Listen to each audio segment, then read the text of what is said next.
Welcome to CBC News Toronto. I'm Dwight Drummond. I'm Anne-Marie Medawake. October 19th, Election Day. That's when Marco Muzzo will be back in court to learn if he gets bail. He's accused of driving drunk and killing 3 children and their grandfather this week.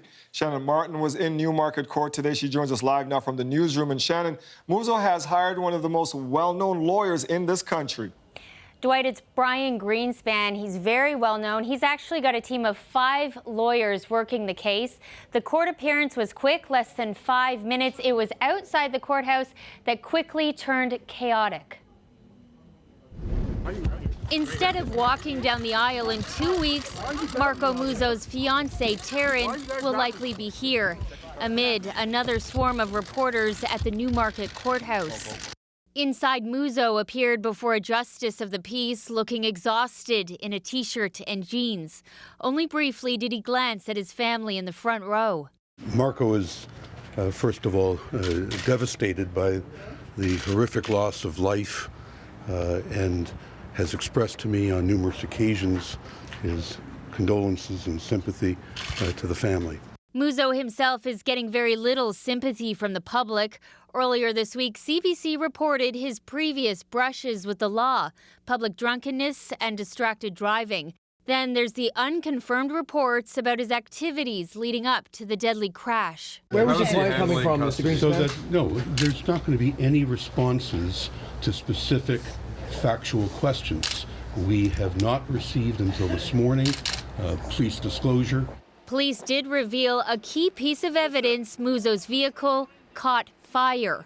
It was parked in the garage at York Regional Police Headquarters. Officers say the investigation wasn't compromised. CBC News has learned a vehicle catching fire in forensics there is a first. Family. Justice for Neville Lake. Outside the courthouse, this mom, who has no relation to the case, came with a message. Justice needs to be served. That poor family will never wake up to see their beautiful children again. Muzzo's bail hearing was put off until 2 days after what was supposed to be his wedding day, October 19th.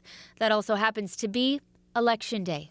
Until you mentioned it this very moment, neither the Crown nor any of the lawyers involved had adverted to the fact that that is Election Day. So we did it. So Muzzo will remain in custody for now. One final note, guys.